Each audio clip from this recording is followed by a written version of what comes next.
in any decent, civilized society where people disagree. Yeah? All right?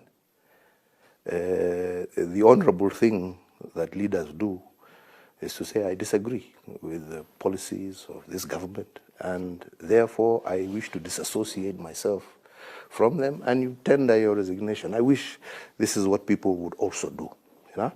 Because, as they say, you can't live in a glass house and also throw stones. You're in the same house and you're also throwing stones to demolish it, right? Okay?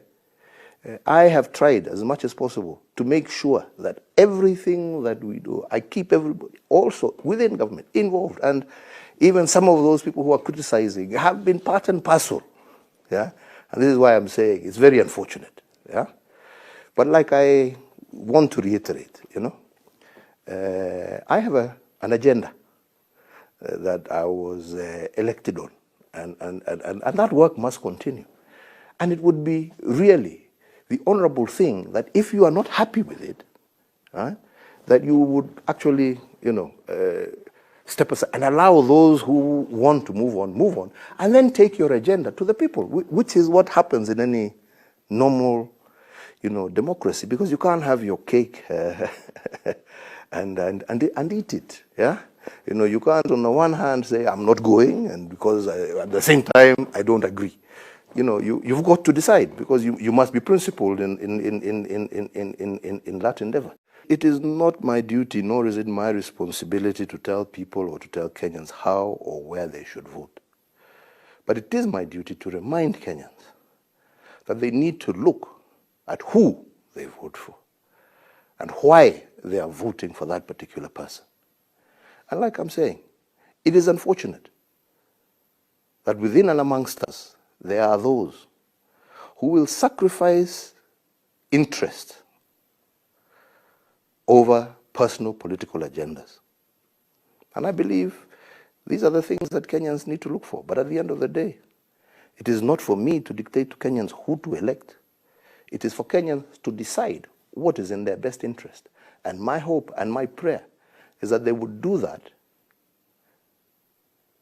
in a manner that looks after not their short-term interests, but their long-term survivability as citizens and the long-term stability of our nation. So in terms of where do we go from here? Well, I'm not the only proponent of these changes. I will not give up. I always believe that one must fight for those things that he believes in. Whether in office or out of office, I will continue to fight and advocate for those things that I believe in. And I believe strongly that as a country, we need to be fair. I believe we need to be able to shed this ethnic umbrella that we always say that so and so, because at the end of the day, we're all Kenyans and we need each other. Your child and your child and your child needs an education, needs access to health, needs good roads, just like any other child in any other part of the world. You're entitled to it. And it is my hope and my prayer that like-minded people who believe in these fundamental principles and who believe and see Kenya long into the future and not within the context of their political life, yeah, will continue to advocate for these things until we have a much more fairer and much more just society. So as of now, like I said, that is where we are. We have a ruling, we obey, and we move on and we continue to consult with people who think the same as we do. And we will continue to work together to see that we overcome these challenges and get the Kenya that we want to see, that we want our children to inherit. All of these people, I mean, I was hearing some people say, this BBI is to propel Raila Odinga. Raila Odinga declared his presidency with or without BBI, and he's still on the ticket. BBI has nothing to do with his candidacy.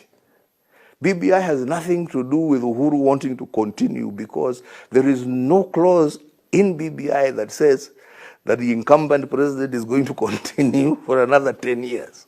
There is no clause. This is all propaganda and hype that is built around to poison the people's minds and to deviate them from looking at the real facts. Because at the end of the day, who are the people who suffer when we have these political problems? It is not the elite, it is the masses. Who are the people who are denied resources when we don't deal with these issues of inequity? It is the people, not the elite. But somehow now, you will now want to blame poverty on that class as opposed to that class. Instead of dealing with the fundamental root cause of the problem, which is providing resources, giving opportunities to every Kenyan equally and fairly, you want to now make it an us versus them because it's an easy campaign platform, right? To propel an individual to victory as opposed to dealing with the underlying problem facing a nation. So, ladies and gentlemen, all I can say is it is unfortunate. I am a person who has always respected the rule of law. I always told you, and even when they said, Uko, that we are going to take, I said when I was vying for my very first time, that regardless of whether I'm chosen by or elected or not elected, I will still obey the International Criminal Court. I don't speak what I don't mean. You have seen, I proved myself. I was elected, and I still appeared because I believe in the rule of law. When they went out and they said my election was null and void, I accepted, moved on.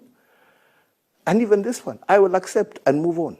I don't agree with it because I believe we have denied Kenyans their resources. We have denied Kenyans equity.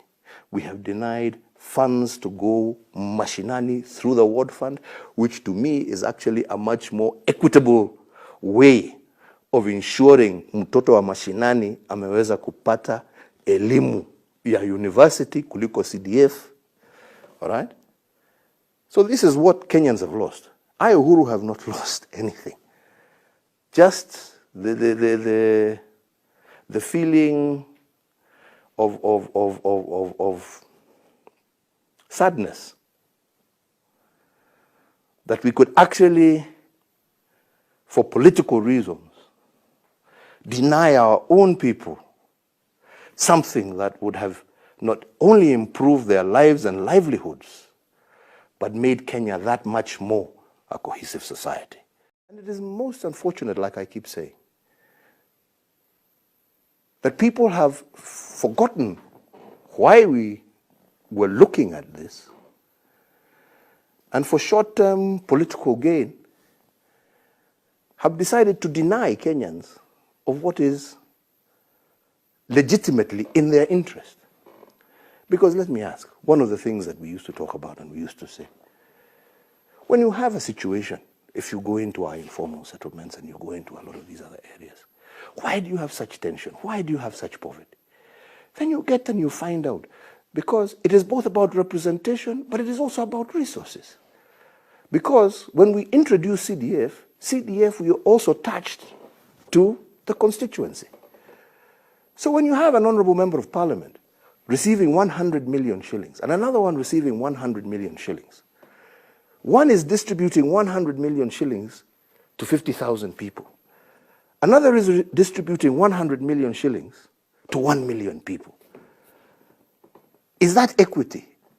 Is that child in Mathare or Kibera, will he ever have an opportunity ever of going to university if the highest bursary he can ever receive is 5,000 shillings?